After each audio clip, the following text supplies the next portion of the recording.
Been through a whole lot, trial, tribulation, but I know God. Hey, Rich here, and welcome back to the blog. It's day 35 of my 60-day raw challenge and the return of the fruitarian. That's my dog shaking it off. So things are going still pretty well. I've not really had any challenges. I've really not had any challenges so far.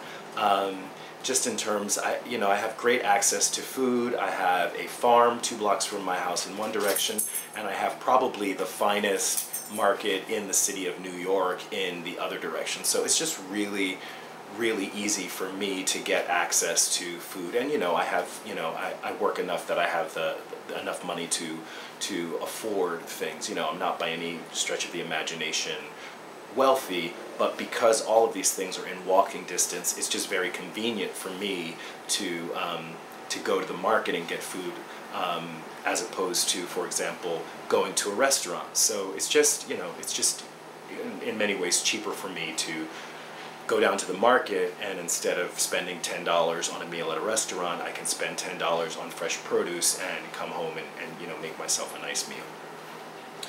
I checked in on my blog entry from my 2012 challenge, and on day 35 it was my last day in Milwaukee, and I went to the nicest part of town, really, the financial center where all the restaurants are that the executives go to, and there was just not really healthy food available. And it's Milwaukee, it's the Midwest, and it's kind of representative of the standard American ideal of food.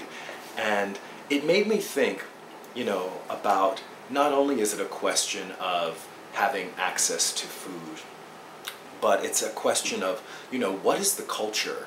And if I'm someone working in corporate America and my livelihood depends on really fitting in with the crowd, it's and it's not all about whether you do your job very well, but it's about building relationships with people.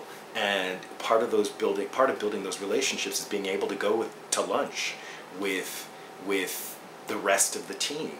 And if going to lunch with the rest of the team means going to a restaurant where there aren't going to be vegan options necessarily, then that's going to be your choice, unless you're willing to be marginalized and perhaps penalized in the workplace for being that outsider, that oddball. Now, there are some people who have the strength of personality to make something like that work. They can be very different and still manage to impress others with being very funny or being very charismatic. But I want to say the average person may not have those particular skills, and the best they can do is just fit in with everyone else and hope that they are noticed enough by the people who have the authority to promote them, or to not make the choice to keep them on the team when cutbacks are happening and people are being fired. So right now we're living in an economy where the chances of the position that you're working being cut are pretty high.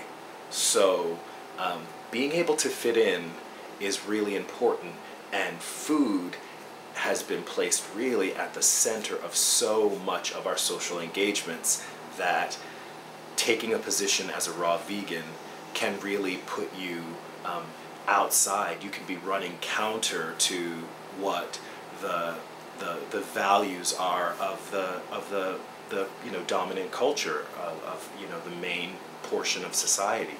So that's just something to think about when we're encouraging people to take on living a vegan lifestyle, that we're really asking them to take a position that runs counter to what many of their family, friends, co-workers, and supervisors will running counter to those people's values, and that makes a big difference.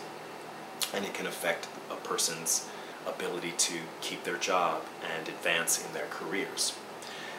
Speaking of advancing in their careers, I was really proud yesterday. I attended the launch party for a Filipina migrant worker cleaning cooperative. So it was a group of Filipina women who were closely connected to the migrant worker movement, and many of them had encounters with trafficking, and they had 9 women came together and started their own cleaning cooperative.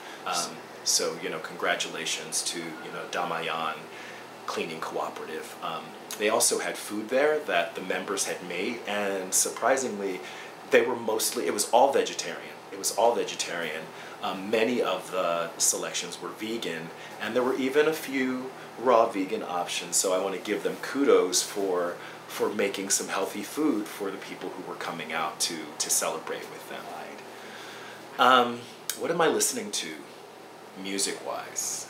I discovered a new album. It's actually an album that dropped about 10 days ago from Little Simz. The single is Gratitude, and I have to say, I was pretty impressed.